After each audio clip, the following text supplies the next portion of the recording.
Hello students, how are you? In the previous video we have seen the types of different companies, private company, public company and OPC. Today we will see how a company is formed, formation of a company. Earlier, whichever forms of business organizations we have done, company form is a very different type of organization. This is on a very large scale. This is done on a very large scale and many people are involved if we talk about a public company. Whatever we will study here now will be in context of public company because private company is a private affair.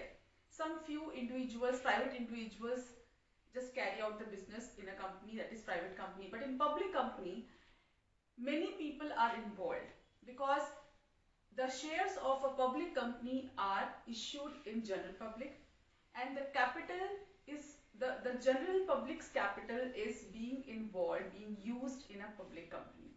So this is what is something different from all other types of forms of business organizations. Today we will see how a company is formed. If you want to start a company, what all steps you have to go through. There are basically three steps in the formation of a company: promotion, incorporation, commencement of business. Today we will see what are these steps all about. First step is promotion. Now what is promotion? Promotion word has been used many times by you in different contexts. Promotion also means to promote your product, जो आप पढ़ेंगे in 12th standard. What is promotion? When you promote your product, when we advertise your product in general public through advertisements, that is also known as promotion. When your post is upgraded. If you are working in a company on a junior post and you are being shifted, you are being transferred to an upper post, that is also called promotion. But this promotion is something different from both those type of promotions. This promotion means to start a company. When a person, for suppose you, after completing your studies, if you want that I have to start a company and some idea struck your mind कि I'll do this type of business, from there this step starts. Promotion means when an individual thinks of starting a company, he does all the preparations to start a company. So this is the very first step of company formation, promotion. And the person who does this is known as a promoter. Promoter is a person who starts a company, who thinks of starting a company. And he is also known as the father of a company because he is the only person who comes up with the idea. Now here in your book you will see promotion is again divided into many steps. There are many steps involved in promotion step also. First is discovery of a idea, new idea. आपके दिमाग में जब एक नया idea आता है कि चलो मैं ये वाला बिजनेस करता हूँ, मैं ये वाला I will start a company to do this type of business. Then you start working over it. तो सबसे पहले जो first step होता है promotion, उसका जो first step है that is when an idea struck your mind कि I want to do this type of business. Second जो आपका आता है detailed investigation. अब ऐसा तो नहीं होता कि आपको एकदम से आइडिया आया and you start working on it, या आप एकदम सोचते हो कि चलो मुझे आइडिया आया तो मैं इस पे काम शुरू कर देता हूँ. First you investigate about it कि whether it is a profitable business or not. जो आप सोच रहे हो करने की, क्या वो आप कर भी सकते हो या नहीं. Will you get the permission from the government? कोई ऐसा बिजनेस तो नहीं है जो इलीगल हो या जो अलाउड ना हो करना या जो प्राइवेट सेक्टर में नहीं आता हो, ऐसा तो कुछ नहीं है. First you have to investigate about everything कि ये बिजनेस जो मैं करने जा रहा हूँ वो मैं कर भी सकता हूँ या नहीं. How will I arrange everything, कहाँ से रॉ मटेरियल आएगा, कहाँ से मुझे जो भी चीज आपको चाहिए वो अरेंज होंगी. You will investigate about the whole idea जो आपको आया है कि ये आइडिया कितना ज्यादा मुझे प्रॉफिटेबल रहेगा. हो सकता है वो आइडिया फ्लॉप हो जाए, हो सकता है वो चीज जो आप करने की सोच रहे हो वो आपके जहां भी आप करने की सोच रहे हो, जिस कंट्री में या जिस स्टेट में या जिस सिटी में, वो आपको लगता हो कि यहाँ पे वो उसका कुछ अभी लोगों को उसके बारे में ज्यादा पता नहीं है या वो चीज नहीं यहाँ पे वर्क कर पाएगी, तो आप then and then you can shut down the idea. आप नहीं कि वहीं उस आइडिया को खत्म कर दोगे, because if you keep on working और आगे जाके वो फ्लॉप हो जाता है तो इतना आपका टाइम भी बर्बाद होता है, उतना पैसा भी बर्बाद होता है. तो it is very much beneficial for you if you investigate first and find out the pros and cons of every idea you get. जब आपका आइडिया, जब आप पूरी इन्वेस्टिगेशन कर लेते हैं और आपको लगता है कि नहीं, this is something to do, this is something good for me and I will be doing this, तो ये सक्सेसफुल होगा, मेरे लिए अच्छा रहेगा, मेरे लिए फेवरेबल रहेगा, then you move out to the next step, that is assembling different factors. अब आपको जब लगता है कि नहीं, this idea will work, now you will start arranging for all the factors. जितनी भी चीजें आपको उसके लिए चाहिए, आप उसके लिए शुरू कर दोगे कि कैसे मैं इस चीजों को अरेंज करूं। अगर आपको आप ये पता लगाओगे कि किन किन चीजों की जरूरत पड़ेगी, how many people I will need, which type of people I will need, from where the raw material will come, from where the machinery will come, कहाँ सिचुएटेड होगा, किस सिटी में करूंगा, उसके लिए लैंड लेनी पड़ेगी, बिल्डिंग बनानी पड़ेगी, whatever things you need, whatever resources you need, you just work out on that कि क्या क्या आपको चाहिएगा। And then the last is financing the proposition. अब इन चीजों को जो आप अरेंज करने वाले हो, असेंबल करने वाले हो, जितने भी अलग अलग रिसोर्सेज, वो रिसोर्सेज आपको फ्री में तो मिलेंगे नहीं। वो उन सबके लिए आपको सबसे इंपॉर्टेंट क्या चीज है हमारी, जब भी हम कोई भी फॉर्म ऑफ बिजनेस हो, आपको सबसे पहले कैपिटल चाहिए, पैसा चाहिए, because without capital, without funds, you can not start a business. तो अब आप ये देखेंगे कि जो मैं बिजनेस स्टार्ट करने की सोच रहा हूँ, because company is a big affair, बहुत बड़े लेवल का होता है, तो ये सारा कैपिटल आप कहाँ से अरेंज करोगे। So these are the first step in promotion, कि आप सबसे पहले, जो हम लोग शुरुआती जो जितनी भी स्टडी करते हैं, दैट इंक्लूड्स इन प्रमोशन, सबसे पहले आइडिया आता है, आप उसके बारे में इन्वेस्टिगेशन करते हो कि is this a good idea और not, then you assemble all the different resources, देखते हो आपको क्या क्या चीजों की जरूरत पड़ेगी, एंड फिर लास्ट में आप ये देखते हैं कि जो ये चीजें हैं उनके लिए कैपिटल कहाँ से आएगा, will you be able to arrange the capital for it. Okay, अब हमारा सेकंड स्टेप आ जाता है इनकॉर्पोरेशन। इनकॉर्पोरेशन का मीनिंग मैं आपको कई बार समझा चुकी हूँ। Incorporation means to get your firm registered, because we have studied that in company form of organization it is very much essential that you need to get your firm, your company registered under Companies Act 2013। पहले 1956 था, अब वो जो revise हुआ है तो it is companies Act 2013।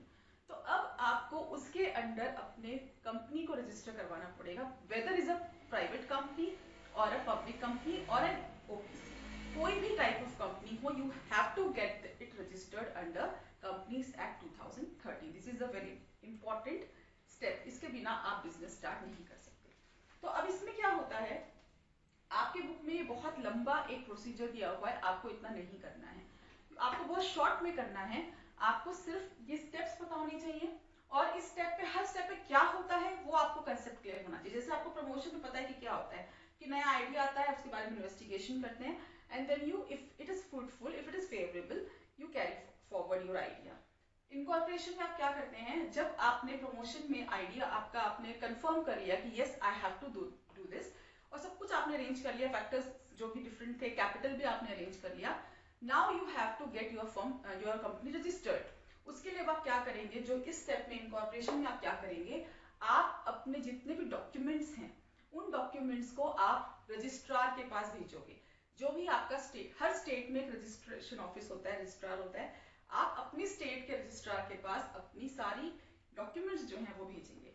अब यहाँ पे एक इंपॉर्टेंट चीज जो आपको याद रखनी है वो ये है कि इनकॉर्पोरेशन में 3 इंपॉर्टेंट डॉक्यूमेंट्स होते हैं। एक होता है मेमोरेंडम ऑफ एसोसिएशन, एक होता है आर्टिकल ऑफ एसोसिएशन, और एक होता है prospectus. These are the 3 types of documents which are necessary। इसके अलावा भी बहुत चीजें होती हैं, लेकिन ये 3 डॉक्यूमेंट्स है जिसके बिना आप कोई भी कंपनी रजिस्टर नहीं करवा सकते। Memorandum of association, article of association, prospectus. अब ये तीनों क्या होते हैं वो हम जब आएगा टॉपिक तो आई विल एक्सप्लेन यू। सबसे पहले इसमें आपको ये याद रखना है कि इनकॉर्पोरेशन में आपको 3 डॉक्यूमेंट्स ये मेन है, और साथ में आप जो भी फीस होती है, क्योंकि फ्री में तो नहीं होगा, you have to also submit the fees, जो भी फीस होगी रजिस्ट्रेशन की, ये जब आप रजिस्ट्रार के पास भेजोगे, इन सब डॉक्यूमेंट्स में आपका सारी इंफॉर्मेशन होगी, आपकी कंपनी का नाम, आपकी कंपनी में जो मिनिमम नंबर ऑफ डायरेक्टर्स है रिक्वायर्ड वो हैं या नहीं, उनके सिग्नेचर्स, उनके नाम, उनके एड्रेसेस, आपकी कंपनी का एड्रेस कहाँ लोकेटेड है, what type of business you are carrying out, everything about the company must be there in these documents. जब ये सारे डॉक्यूमेंट्स आप रजिस्ट्रार के पास भेजेंगे, रजिस्ट्रार उनको टैली करेगा, चेक करेगा, स्क्रूटनी करेगा, and when he finds everything is in place, everything is under the norms, nothing is beside the norm or nothing is something which is not allowed in the company, so जब उसको सब कुछ ठीक लगेगा, he will write your name in his register. वो आपका नाम अपने रजिस्टर में ऐड कर देगा and then your company will be registered. फिर वो आपको एक सर्टिफिकेट इश्यू करेगा, that is certificate of incorporation. Certificate of incorporation का मतलब है कि आपका इनकॉर्पोरेशन हो गया है, आपकी कंपनी रजिस्टर हो गई है. Now you can start your business. अब यहाँ पे जब हम इस स्टेप पे आ जाते हैं, जब ये दो स्टेप हमारे कंप्लीट हो जाते हैं, तो जो प्राइवेट कंपनी है वो बिजनेस स्टार्ट कर सकती है. प्राइवेट कंपनी के लिए सिर्फ ये दो स्टेप्स करना जरूरी है, वो बिजनेस स्टार्ट कर सकती है, बिकॉज अब उसके पास ये दोनों इसके फुल हो गए हैं, तो ये कमेंसमेंट ऑफ बिजनेस स्टार्ट कर देगी. ठीक है, this is the third step formation of a company में. तो जैसे ये दो स्टेप पूरे होंगे, प्राइवेट कंपनी सीधा बिजनेस स्टार्ट कर देगी, थर्ड स्टेप हो जाएगा उसका. But in case of a public company, जब ये दोनों स्टेप्स पूरे हो जाते हैं, when the public company gets the certificate of incorporation, it doesn't mean कि the company can start the business. मतलब इसके बाद सीधा ये वाला स्टेप नहीं आता in case of public company. Public company के टाइम पे क्या होता है, क्योंकि पब्लिक कंपनी के पास पैसा नहीं है. देखो, बिजनेस स्टार्ट, कमेंसमेंट का मतलब होता है स्टार्ट करना. बिजनेस स्टार्ट करने के लिए आपके पास सबसे पहले पैसा चाहिए ना आपको. आपने प्रमोशन के टाइम पे पैसे का जुगाड़ कर लिया था कि yes I will get capital from this and this resources. अभी आपके पास पैसे आए नहीं हैं, और अगर प्राइवेट कंपनी है तो हो सकता है प्रमोशन के टाइम ही आपने पैसे का पूरा जुगाड़ कर लिया, because you are the person. वो प्राइवेट पीपल करते हैं, प्राइवेट लोग करते हैं, तो पैसा उन्हीं को अरेंज करना है, तो वो आप कभी भी कर सकते हो. इवन बिफोर इनकॉर्पोरेशन आपने हो सकता है पैसा इकट्ठा कर लिया हो. लेकिन अगर हम पब्लिक कंपनी की बात करें, पब्लिक कंपनी में पैसा कहाँ से आता है, जनरल पब्लिक से आता है. अब वो इनकॉर्पोरेशन से पहले तो नहीं आ सकता. तो इनकॉर्पोरेशन जब हो जाता है, when a public company gets the certificate of incorporation, उसके बाद वो क्या करती है, कंपनी शेयर इश्यू करने के लिए प्रोस्पेक्टस इश्यू करती है. जो प्रोस्पेक्टस है ये इनकॉर्पोरेशन के बाद इश्यू होता है. प्रोस्पेक्टस का मतलब होता है इन्विटेशन. प्रोस्पेक्टस एक तरह का इन्विटेशन होता है. जैसे फॉर एग्जांपल, मैं अगर एक पब्लिक कंपनी हूँ, मुझे अगर शेयर इश्यू करने हैं in general public, how will I inform the general public about it. मैं अगर इश्यू करने लगी हूँ शेयर्स, तो मुझे लोगों तक ये इंफॉर्मेशन पहुंचानी पड़ेगी ना कि आई एम इश्यूइंग दिस, इतने मैं शेयर्स इश्यू कर रही हूँ, this is the price of the share, जो भी उसके जितने भी नॉलेज मुझे बताने पड़ेंगे लोगों को. How will I tell them, तो I will tell them through an advertisement. तो this prospectus is that advertisement. Prospectus वो एडवर्टाइजमेंट ही होता है जो हम लोगों को भेजते हैं, बट लोगों तक भेजने से पहले हमें वो रजिस्ट्रार को भेजना पड़ता है. हम रजिस्ट्रार के पास पहले प्रोस्पेक्टस भेजते हैं कि हम इतने शेयर्स इश्यू करना चाहते हैं. वो हमें बिजनेस हमने जब इनकॉर्पोरेशन किया तब प्रोस्पेक्टस भेज दिया. प्रोस्पेक्टस को जब उसने हमें जब उसने सर्टिफिकेट भेज दिया इनकॉर्पोरेशन का, उसके बाद हम इस प्रोस्पेक्टस को इश्यू करेंगे पब्लिक में. ओके, क्या याद रखना कि हमने पहले जब इनकॉर्पोरेशन के टाइम पे तीनों डॉक्यूमेंट दे दिए, रजिस्ट्रार ने हमें सर्टिफिकेट दे दिया ऑफ इनकॉर्पोरेशन, हमारी कंपनी रजिस्टर्ड हो गई. अब जो प्रोस्पेक्टस हमने रजिस्ट्रार को भेजा था वो हम भेजेंगे पब्लिक को, ताकि पब्लिक को ये पता चले कि now the company is ready to issue shares. अब जब कंपनी के पास शेयर, जब हम कंपनी एक एड भेज देगी और जो लोग हैं, जो इंटरेस्टेड पीपल है, इंटरेस्टेड पब्लिक है, वो अप्लाई करेगी फॉर शेयर्स. ठीक है, अब वो जो शेयर्स के लिए अप्लाई करेगी, now the company will get the amount. क्योंकि जब कंपनी शेयर इश्यू करती है तो साथ में कुछ पैसा भी मंगाती है, एप्लीकेशन मनी जिसको हम बोलते हैं. People send some application money also. और जब शेयर अलॉट हो जाते हैं, कंपनी शेयर दे देती है पब्लिक को, तब भी कुछ पैसा वो मंगाती है. तो अब ये जो पैसा कंपनी के पास आया है, जब शेयर इश्यू किए हैं और कंपनी के पास पैसा आया है, now the company is ready. Public company की जब बात कर रहे हैं हम, now the public company is ready to commence its business because now it has some money. तो अब जब उसके पास पैसा आ जाएगा, तब अब इसमें भी एक कंडीशन है. देखिए, अभी आपको लेके बहुत कुछ हो रहा है, बिकॉज आपको लग रहा है ये क्या है, आप थोड़ा कंफ्यूज हो रहे होंगे, इसलिए मैं बहुत ज्यादा आपको कभी बताना नहीं चाहती हूँ, बट बिकॉज बाबा टॉपिक आ रहा है तो you need to know this कि जब भी कोई कंपनी शेयर इश्यू करती है तो 90% सब्सक्रिप्शन आना जरूरी है ना। What is subscription? सपोज मैंने 50,000 के शेयर्स इश्यू किए या 50 lakhs के शेयर इश्यू करना चाहती हूँ मैं। अब 50 lakhs के शेयर अगर मैं इश्यू करना चाहती हूँ तो मेरे पास एटलीस्ट 90% शेयर्स की एप्लीकेशन आनी चाहिए। हो सकता है मैं इन्फॉर्म करूं लोगों को और कोई इंटरेस्टेड ही ना हो मेरे शेयर्स खरीदने के लिए। हो सकता है मेरी कंपनी डूब रही है तो मेरी कंपनी में कोई इन्वेस्ट ही ना करना। अब मैं पुरानी कंपनी की बात कर रही हूँ, हम ये जो फॉर्म हो रही है तो नई कंपनी, मैं अभी पुरानी, आपको समझाने के लिए मैं पुरानी कंपनी की एग्जाम्पल ले रही हूँ कि मेरी कंपनी अगर कोई पुरानी कंपनी है जो धीरे धीरे डाउनफॉल आ रहा है, मेरी कंपनी बहुत अच्छा परफॉर्म नहीं कर रही है, बहुत सालों से डाउनफॉल आ रहा है, तो अब लोगों को मेरे शेयर्स में इंटरेस्ट नहीं है, कोई मेरे कंपनी के शेयर्स खरीदना नहीं चाहता, तो मेरे पास एप्लीकेशन आएगी ही नहीं, पीपल भेजेंगे ही नहीं, क्योंकि उनको लगेगा कि हमें इस कंपनी में इन्वेस्ट ही नहीं करना, ये कंपनी तो डूब रही है। तो मेरे पास 90% से कम अगर लोगों की एप्लीकेशन आएगी तो I am not allowed to issue shares. ये कंपनीज एक्ट में एक क्लॉज है कि आपके पास मिनिमम सब्सक्रिप्शन आना चाहिए, and minimum subscription is always 90%।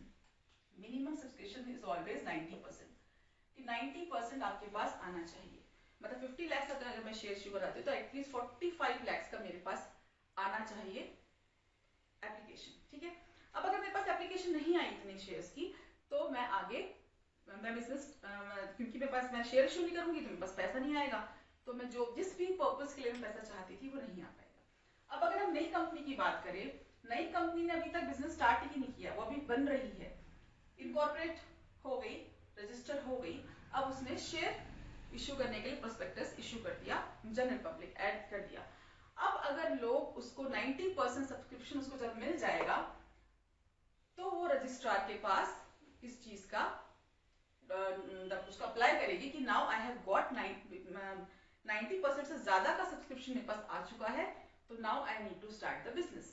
अब रजिस्ट्रार चेक करके कि क्या उसके पास 90% सब्सक्रिप्शन आ चुका है, now the registrar will issue him another certificate. अभी तक उसने एक सर्टिफिकेट इश्यू किया था, सर्टिफिकेट ऑफ इनकॉर्पोरेशन, वो उससे दोनों को इश्यू करती है, वो पब्लिक भी और प्राइवेट भी। प्राइवेट में तो क्या किया, जैसे ही उसको सर्टिफिकेट ऑफ इनकॉर्पोरेशन मिला उसने बिजनेस स्टार्ट कर दिया, बिकॉज उसके पास पैसा है, उसको जनरल पब्लिक से पैसा नहीं लेना है। लेकिन पब्लिक कंपनी को जनरल पब्लिक से पैसा भी लेना है, इसीलिए वो बिजनेस स्टार्ट नहीं कर सकती, थर्ड स्टेप पे नहीं आ सकती। तो अब पब्लिक कंपनी क्या करेगी, शेयर इश्यू करेगी। जब उसके पास पैसा आ जाएगा, 90% सब्सक्रिप्शन आ जाएगा, तब जो रजिस्ट्रार है, अब रजिस्ट्रार एक पब्लिक कंपनी को एक और सर्टिफिकेट इशू करेगा, that is certificate of commencement of business, कि अब पब्लिक कंपनी बिजनेस कमेंस कर सकती है, शुरू कर सकती है। तो पब्लिक कंपनी सिर्फ बिजनेस तभी शुरू कर पाएगी जब रजिस्ट्रार से उसको certificate of commencement of business मिल जाएगा, और तब मिलेगा जब उसके पास 90% सब्सक्रिप्शन आ जाएगा। तो अब पब्लिक कंपनी अपना बिजनेस स्टार्ट कर सकती है, ठीक है। तो ये 3 स्टेप हैं जिसमें कंपनी ने बिजनेस स्टार्ट कर लिया, company promotion, incorporation and commencement of business. अब आप देखिए आपकी बुक में, इसमें आपको दिया हुआ है प्रोस्पेक्टस के बारे में बहुत कुछ दिया हुआ है, मेमोरेंडम ऑफ एसोसिएशन, जो आप नेक्स्ट टॉपिक देखेंगे मेन डॉक्यूमेंट्स, यहाँ तक हमने कर लिया। फिर नेक्स्ट पेज पे आप देखेंगे main documents used in company formation, memorandum of association, article of association and prospectus. इसमें आपको बहुत ज्यादा डिटेल में नहीं जाना है, आपको ये याद रखना है कि मेमोरेंडम ऑफ एसोसिएशन जो है ये सबसे इंपॉर्टेंट डॉक्यूमेंट होता है। अब देखिए इसमें आप देखिए, the memorandum of association is an important document of the company. Memorandum of association contains those conditions on the basis of which a company is incorporated. इसमें वो सारी कंडीशंस लिखी होती हैं कि कंपनी किस कंडीशन पे इनकॉर्पोरेट हो रही है। अब इसमें आपको सिर्फ ये याद रखना है जो आपको दिया हुआ है टूल किट, जो 21 में आपको दिया हुआ है कि मेमोरेंडम ऑफ एसोसिएशन होता क्या है। तो उसका आपको डेफिनेशन दिया हुआ है, it refers to that basic document of the company in which those conditions are stated on the basis of which a company is incorporated. आपको सिर्फ ये मीनिंग याद रखना है कि मेमोरेंडम ऑफ एसोसिएशन होता क्या है। और इसमें जो 6 क्लॉज होते हैं, अब देखिए आप नीचे कंटेंट्स ऑफ क्लॉजेस और subject matter of memorandum of association, इसमें क्या क्या होता है। तो आपको इन जो 6 आपको क्लॉज दिए हैं, आपको सिर्फ ये 6 क्लॉज के नाम याद रखने हैं। नाम से आपको पता चल जाएगा इसके अंदर क्या होता है। पहला है नेम क्लॉज, नेम क्लॉज मतलब कंपनी का नाम होता है। दूसरा सिचुएशन क्लॉज, सिचुएशन क्लॉज में क्या होगा, कंपनी की सिचुएशन की, where is company situated. Third है ऑब्जेक्ट क्लॉज, ऑब्जेक्ट क्लॉज मतलब कंपनी क्यों बनाई है, what is the objective of a company, company क्या करेगी, कंपनी का ऑब्जेक्टिव क्या है। नेक्स्ट है लायबिलिटी क्लॉज, लोगों की लायबिलिटी कैसे। अब ये जो पॉइंट है ये अभी आपको इसमें थोड़ा सा डिफरेंट है। एक कंपनी दो तरह की होती है, एक लिमिटेड बाय गारंटी भी होती है, लिमिटेड बाय लायबिलिटी भी होती है, लेकिन वो अभी आपके कोर्स में नहीं है, आपके सिलेबस में नहीं है, तो उतना डीपली आपको नहीं जाना है। फिफ्थ है कैपिटल क्लॉज, कितने कैपिटल से कंपनी स्टार्ट हो रही है। And association and subscription clause, जिसमें हमने ये बताना है कि हम किसके साथ जुड़े हुए, कौन कौन हमारी कंपनी में जुड़ा हुआ है, जो डायरेक्टर्स हैं ये सब कौन है, और सब्सक्रिप्शन की हमने कितना मिनिमम सब्सक्रिप्शन हमने क्या रखा हुआ है। मिनिमम सब्सक्रिप्शन तो जैसे बताया 90% ही होता है, बट इसमें हम ये भी लिखते हैं कि हमारा, देखिए this is the last of memorandum of association, and association of person science the memorandum of association, जितने भी मिनिमम डायरेक्टर्स होते हैं वो इसको साइन करते हैं। In this clause person signing the memorandum of association expresses their intention to establish the company. ठीक है, समझ में आ गया। तो आपको सिर्फ ये याद रखना है कि मेमोरेंडम ऑफ एसोसिएशन सबसे बेसिक डॉक्यूमेंट है, उसमें हमारी कंपनी का ये लिखा होता है कंपनी क्यों स्टार्ट हो रही है, किस बेसिस पे हो रही है, और उसके जो 6 क्लॉज हैं, इन 6 क्लॉज में क्या क्या होता है, बस आपको इतना रखना है, इतना डिटेल में नहीं पढ़ना है। सेकेंड आता है हमारा आर्टिकल ऑफ एसोसिएशन, इसमें हमारी कंपनी के लॉज लिखे होते हैं कि क्या क्या हमारी कंपनी के लॉज हैं जो हमें मानने हैं। देखिए tool kit 22, it refers to that document of the company in which the rules of internal management to achieve the objectives laid down in the memorandum of association are stated। मतलब हमने memorandum of association में जो भी objective लिखा था कि हम ये ऑब्जेक्टिव को पूरा करने के लिए कंपनी बना रहे हैं, उस ऑब्जेक्टिव को पूरा करने के लिए हम कौन कौन से रूल्स फॉलो करेंगे वो लिखे होते हैं आर्टिकल ऑफ एसोसिएशन। ठीक है, अब एक चीज और आपको याद दिला दूं कि memorandum of association is very much required for a private company also, मतलब प्राइवेट कंपनी के लिए सिर्फ एक डॉक्यूमेंट जरूरी है, ये दोनों जरूरी नहीं है। ठीक है, प्रोस्पेक्टस तो वो उसके लिए है ही नहीं, बिकॉज वो प्रोस्पेक्टस इशू करती ही नहीं है, बिकॉज उसको जनरल पब्लिक से शेयर्स तो इशू करना ही नहीं है, तो ये तो उसके उसमें आता ही नहीं है उसके स्कोप में। मेमोरेंडम ऑफ एसोसिएशन और आर्टिकल ऑफ एसोसिएशन वो कर सकती है, लेकिन जरूरी उसके लिए सिर्फ मेमोरेंडम ऑफ एसोसिएशन है। Even article of association is not required for a public private company, public company के लिए तीनों ही जरूरी है। ठीक है, तो आर्टिकल ऑफ एसोसिएशन में क्या होता है, इसके सिर्फ रूल्स होते हैं, इतना ही आपको याद रखना, ज्यादा कुछ नहीं। इसमें जो आपको लिस्ट दी हुई है, इतना लिस्ट आपको याद करने की जरूरत नहीं है, एक दो आप पढ़ लीजिएगा, बट ज्यादा इसमें कुछ नहीं करना है। ठीक है, थर्ड आता है प्रोस्पेक्टस, जो मैंने आपको समझा ही दिया है। प्रोस्पेक्टस एक तरह का एडवर्टीजमेंट है। देखिए आप टूल किट 23 में, it refers to that document which contains all the relevant information to the issue and through which the company invites the public to apply for shares, debentures, etc. जब वो public को invite करती है कि we are issuing shares and you are requested to apply for that। ठीक है, clear है, बस आपको इतना ही करना है इसमें, इससे ज्यादा कुछ नहीं करना है।